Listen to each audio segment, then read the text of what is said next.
कि साबिक DG ISI general Faiz Hamid को, लेफ्टिनेंट जनरल फैज हमीद को हाउस अरेस्ट कर लिया गया है। इन खबरों में किस हद तक सदाकत है और फैज हमीद साहब इस वक्त क्या कर रहे हैं और अगर ज़ेर एताब है तो क्यों है, उन पर क्या चार्जशीट है। जिसका नाम हसन अस्करी है, वो Zafar Mehdi Askari, major general retired Zafar Mehdi Askari का साहबजादा है। उसको फौजी कानून के तहत गिरफ्तार किया गया, उठाया गया।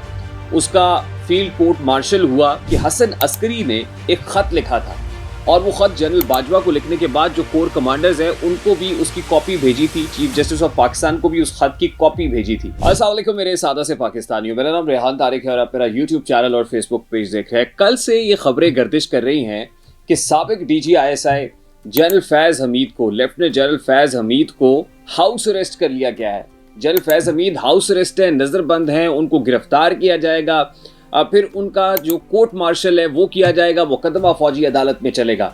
इन खबरों में किस हद तक सदाकत है और फैज हमीद साहब इस वक्त क्या कर रहे हैं, कहाँ हैं, क्या ज़ेर एताब हैं, क्या उनका ख़ानदान ज़ेर एताब है और अगर ज़ेर एताब है तो क्यों है, उन पर क्या चार्जशीट है, क्या मुकदमात है जिसके तहत कार्रवाई हो रही है। आज के इस व्लॉग के अंदर इस मामले को ज़रूर उठाएंगे, लेकिन उससे पहले एक इम्पॉर्टेंट न्यूज़ जो आपके साथ शेयर करनी है वो ये है कि एक सिविलियन जिसका नाम हसन अस्करी है, वो Zafar Mehdi Askari, major general retired Zafar Mehdi Askari का साहबजादा है। उसको फौजी कानून के तहत गिरफ्तार किया गया, उठाया गया।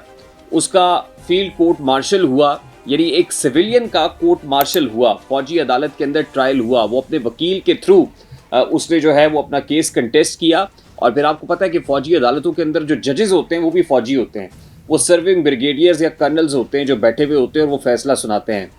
अब ये हसन अस्करी को क्यों उठाया गया था? एक साबिक मेजर जनरल के साहबजादे को फौज के साथ क्या ऐसी मुखासमत थी या फौज की उसके साथ क्या लड़ाई या झगड़ा था कि उसके घर पर धावा बोला जाता है। 2 अक्टूबर 2020 का ये वाकया है।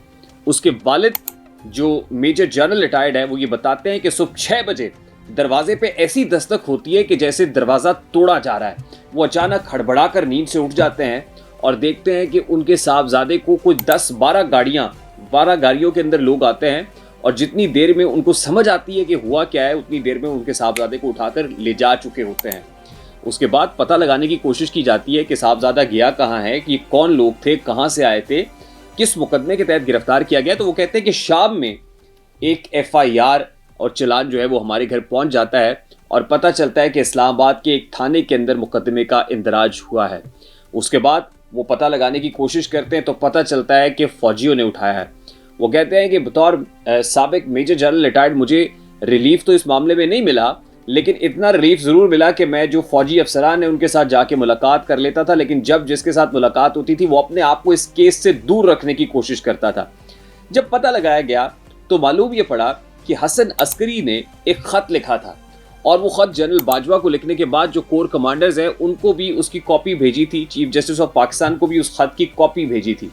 उस ख़त के अंदर जनरल बाजवा की जो एक्सटेंशन है उसका मुद्दा उठाया गया था और फिर फ़ौज की सियासत में मुदाखलत का मामला उठाया गया था कि फ़ौज की सियासत में मुदाखलत की वजह से क्या हुआ। और ये ख़त तकरीबन 100 सफ़ात पर मुश्तमिल था। 100 सफ़ात पर मुश्तमिल ख़त हसन अस्करी ने लिखा था।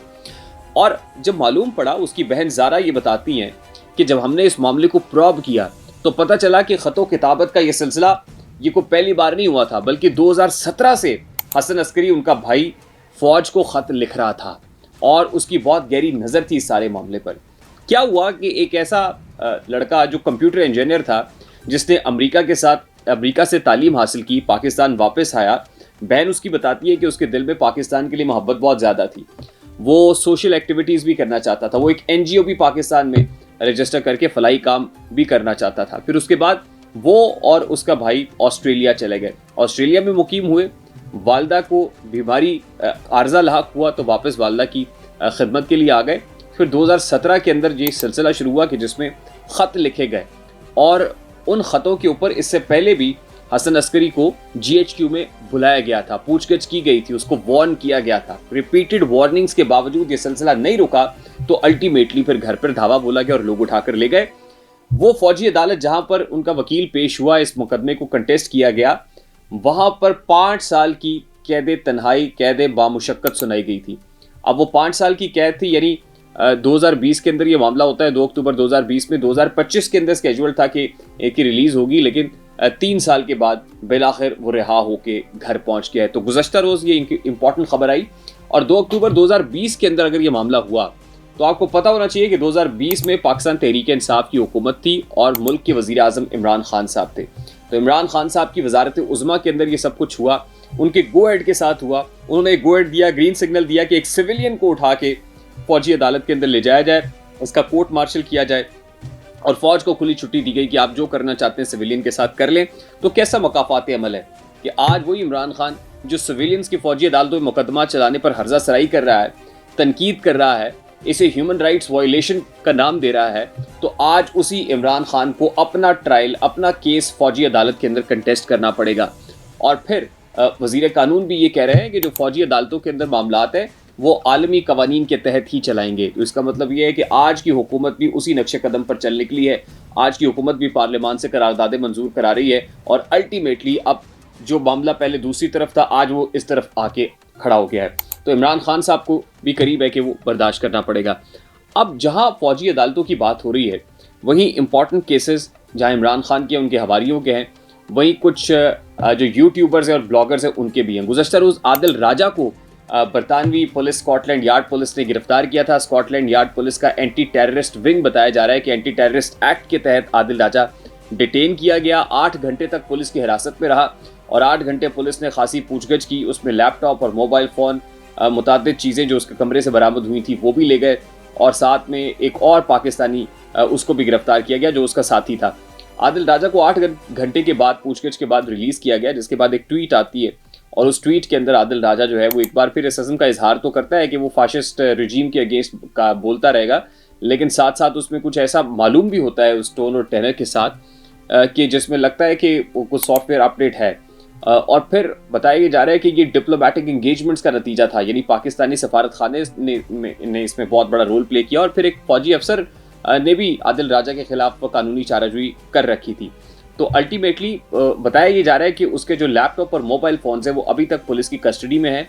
इससे पहले आदिल राजा का यूट्यूब तो डाउन किया गया, लेकिन अब मुतनब्बे किया गया है बकौल आदिल राजा के वकील मेहताब अजीज़ के मुताबिक कि उसको जो ट्विटर की जो इस्तेमाल है उस पर भी रिस्ट्रिक्ट किया गया है, फेसबुक के इस्तेमाल पर, यानी सोशल मीडिया प्लेटफॉर्म्स के इस्तेमाल पर रिस्ट्रिक्ट किया गया है कि इस्तेमाल कम से कम करें, वही उनके हक़ में बेहतर होगा।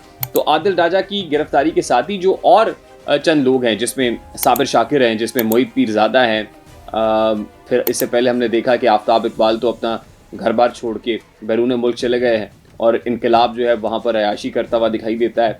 उसके अलावा इमरान रियाज जो है वो ऑलरेडी मिसिंग पर्सनस की लिस्ट में मैं कहूँगा कि अब डल गए हैं, कोई पता नहीं चल रहा। पुलिस बताती है कि हमारे पास नहीं है, अफ़गानिस्तान से जो है मोबाइल लोकेशन ट्रेस हो रही है।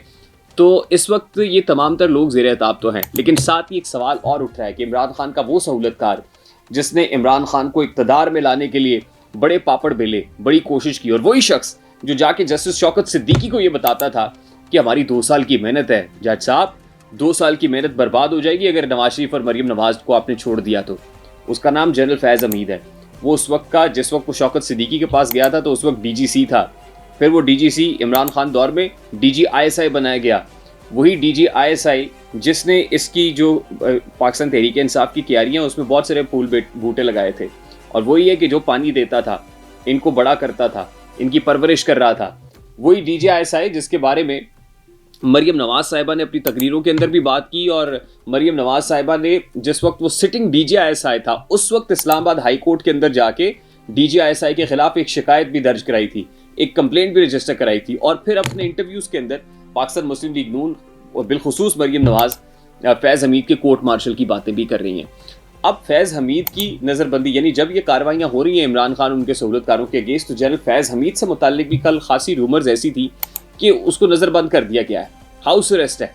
कुछ लोगों ने कहा जी कोर्ट मार्शल हो रहा है, कुछ ने कहा जी गिरफ्तारी हो जाएगी। शायद वो ये भूल गए कि फ़ौज अपने ही पेटी भाइयों के ख़िलाफ़ कार्रवाई इतनी आसानी से नहीं करती, ख़ास तौर पे जो ये देखिए ना, एक तरफ तो मेजर रिटायर्ड आदिल राजा है, आदिल राजा का तो एक ख़ास एक बैकग्राउंड है, और फिर मेजर लेवल का आदमी है, रिटायर्ड है, वो जो भी करता रहा उसमें, और जनरल फैज़ हमीद में, लेफ्टिनेंट जनरल फैज़ हमीद जो कोर कमांडर भी रहा, जो आर्मी चीफ के लिए भी की दौड़ में भी शामिल था, कंटेस्टेंट था, उसके खिलाफ फौज कोई कार्रवाई करेगी, मेरे ये मानने में नहीं आता है। जनरल फैज़ हमीद आज भी किसी न किसी तरह सियासी बहस का मौजू है और उसकी वजह ये भी बताई जाती है कि कुछ लोग जनरल फैज़ हमीद को सानहा 9 मई के साथ लिंक करते हैं और ये सोचते हैं कि 9 मई को जो कुछ हुआ, इमरान खान ने एक सोची समझी प्लानिंग के तहत जिस तरह से फौजी तनसीबात को अटैक कराया, उसमें फैज़ हमीद भी मास्टरमाइंड्स में से एक है। और फैज़ हमीद ये समझता था कि फ़ौज के अंदर जो रैकेट फाइल है उसके अंदर डिवॉइड है और इमरान खान साहब को ये मशवरा दिया जा रहा था कि अगर आप अभी, वो कहते हैं गिरती दीवारों को एक धक्का और दो, अगर आप एक धक्का देंगे तो ये दीवार गिर जाएगी, जिस मिस कैलकुलेशन की वजह से आज इमरान खान साहब को ये सब कुछ भुगतना पड़ रहा है। जनरल फैज़ हमीद से मुताल्लिक उनकी जो अरेस्ट नज़रबंदी से मुताल्लिक द न्यूज़ के कुछ सोर्सेज ये बताते हैं, आज स्टोरी भी पब्लिश की है द न्यूज़ ने, कि उन्होंने राब्ते की कोशिश की जनरल फैज़ हमीद की जो आबाई रहाइश का है चकवाल के अंदर, उनकी जो रेजिडेंसी है वहाँ पे कुछ लोगों से रब्ता करने की कोशिश की। जनरल फैज़ हमीद के जो करीबी दोस्त हैं उनसे रब्ता किया और जो 3 सोर्सेज हैं उन सब ने यही बताया कि हाउस अरेस्ट की तमाम तर ख़बरें बेबुनियाद और मन घड़त है। उसके अलावा एक इम्पॉर्टेंट चीज़ ये भी है कि फैज़ हमीद से मुताल्लिक एक इंक्वायरी जो एसेट्स बियॉन्ड मीन्स की है वो नैब के अंदर भी चल रही थी। नैब के अंदर एक कंप्लेंट इनफैक्ट एक रजिस्टर हुई थी और वो भी चकवाल के रिहायशियों की तरफ से बताई जाती है कि कंप्लेंट फाइल की गई थी नैब रावलपिंडी के अंदर, और नैब रावलपिंडी के अंदर जो डीजी नैब हैं उनकी तरफ से ये मामला डिस्कस किया गया चेयरमैन नैब से, तो अल्टीमेटली इस इंक्वायरी को क्लोज कर दिया गया। यानी इस कंप्लेंट को भी एज इट इज़ वापस भेज दिया गया, रिटर्न कर दिया गया, उसका भी कुछ हासिल वसूल नहीं हुआ। उसके अलावा जब हम जनरल बाजवा को देखते हैं तो बाजवा साहब से मुताल्लिक भी बहुत सारी बातें होती रहीं। 5 के टोले में वो शामिल तो नहीं किए गए, लेकिन उनके ख़िलाफ़ जब उनसे मुताल्लिक सवाल हुआ तो नून लीग का उनसे मुताल्लिक भी ख्याल यही था जो फैज़ हमीद साहब से मुताल्लिक था। लेकिन उसी जनरल बाजवा को जब शोहदा के हवाले से एक तकरीब का इनेकाद किया गया तो जनरल बाजवा जनरल आसिम मुनीर के साथ बैठे हुए पाए गए और उसमें जनरल बाजवा को मदऊ करना और एक ख़ास अंदाज में तस्वीर खिंचवा कर उसको वायरल करना, उसमें भी एक खामोश पैगाम था, जिससे ये अंदाज़ा होता है कि फ़ौज अपने जर्नैलों के ख़िलाफ़ उस तरह से जो है वो सीना सपर नहीं होती या उनको एहतसाब के उस तरह से कटहरे के अंदर लाना पसंद नहीं करती है कि जिस तरह दीगर लोगों को, आदिल राजा जैसे लोग हो सकते हैं, सिविलियंस हो सकते हैं, लेकिन फ़ौज हमेशा अपने जर्नैलों को प्रोटेक्ट करती है।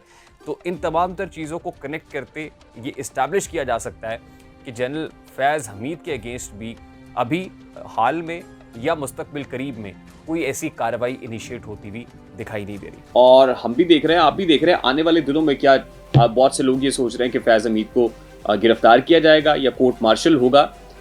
ऐसा होता हुआ नज़र नहीं आ रहा फ़िलहाल, क्योंकि मैं अगर हिस्ट्री उठा के देखूं तो जनरल मुशर्रफ के अगेंस्ट क्या कुछ नहीं हुआ। क्या आर्टिकल 6 लगाने की बात नहीं हुई? क्या वकार सेठ साहब ने ये नहीं कहा था कि इसको डी चौक के ऊपर लटकाया जाए? अब फिर क्या हुआ? फिर वही जनरल मुशर्रफ जो है उसका जज्बे खाकी पाकिस्तान लाया जाता है और वो क्या होता है, आकिबत कैसी रही, आखिरत क्या, और ये तो खैर वो जाने या अल्लाह रब्बुल इज़्ज़त जाने। लेकिन जनरल फैज़ हमीद, जनरल मुशर्रफ को कोई सज़ा हो गई, ऐसा नहीं हुआ। आजकल हम आसिफ नवाज जंजुआ साहब की नवासी के बारे में ज़रूर सुन रहे हैं, लेकिन क्या बतौर जनरल आसिफ नवाज जंजुआ उनको कोई ठेस पहुंची या मतलब उस वक्त उनके खिलाफ कोई एक्शन हुआ? क्या जनरल ज़ियाउल हक के अगेंस्ट कोई एक्शन हुआ था? कोई अयूब खान के अगेंस्ट कोई ऐसा एक्शन हुआ था आइन शिकनी के ऊपर? क्या ये सब लोग ताले आजमा आइन तोड़कर नहीं आए थे? एब्रोगेशन ऑफ द कॉन्स्टिट्यूशन नहीं है? बिल्कुल है। उससे पहले लोगों के खिलाफ क्या एक्शन हुआ? तो क्या आज जनरल फैज़ हमीद के अगेंस्ट एक्शन हो जाएगा? और फिर इंपॉर्टेंट बात यह है कि हम एलिमिनेट क्यों कर देते हैं बहुत से लोगों को? क्या सिर्फ जनरल फैज़ हमीद का ही किया धरा था? तो उस वक्त फिर जनरल ज़हीरुल इस्लाम के अगेंस्ट कार्रवाई क्यों नहीं हो सकती? क्या अहमद शुजा पाशा जिम्मेदार नहीं है? क्या अशफाक परवेज़ कियानी, जिसके दौर में ये पनपा फला फूला था इमरान खान और इसकी आबियारी उन दिनों में शुरू हुई थी, क्या अशफाक परवेज़ कियानी अकाउंटेबल नहीं है इस चीज़ के लिए? तो फिर मेरा सवाल ये है कि फिर जनरल फैज़ हमीद ही क्यों? फिर जनरल बाजवा इसका ज़िम्मेदार नहीं है जो सेम पेज के ऊपर था और उस वक्त तक सेम पेज पे था जब तक जनरल बाजवा ने आंखें फेरी नहीं थी इमरान खान से, या इमरान खान रांदा दरगाह नहीं हो गया था, उस वक्त तक जनरल बाजवा की बहुत तारीफ़ें थी। तो जनरल बाजवा के अगेंस्ट एक्शन क्यों नहीं? फिर बहुत से लोग बातें करते हैं साकिब निसार साहब की। साकिब निसार के अगेंस्ट क्या हो गया? मैं तो ये सवाल पूछता हूँ कि नजम साकिब के अगेंस्ट क्या कार्रवाई हुई अभी तक? तो इसलिए हमारे यहाँ कुछ हॉली काउज हैं, कुछ लोग ऐसे हैं जो अनटचेबल्स हैं, कुछ लोग ऐसे हैं जिन पर हम बात तो आज कर सकते हैं उनकी रिटायरमेंट के बाद, लेकिन उनके खिलाफ कार्रवाई की बातें करके इस तरह की मनगढ़ंत स्टोरीज बना के लोग सेलिब्रेट कर सकते हैं, खुश हो सकते हैं, लेकिन हाथ डलना, बाकायदा तौर पर शिकंजे में आना, कानून की गिरफ्त में आना, ये ख्वाब ख्याली या दीवाने के ख्वाब से कम नहीं है। तो ये सब कुछ है जो हो रहा है, और वो कहते हैं ना कि खोल कर आंखें मेरे आईना गुफ्तार में आने वाले दौर की धुंधली सी एक तस्वीर देख। मुझे रेहान तारी को इजाज़त दीजिए, अपना बहुत सारा ख्याल रखिएगा। अस्सलाम वालेकुम।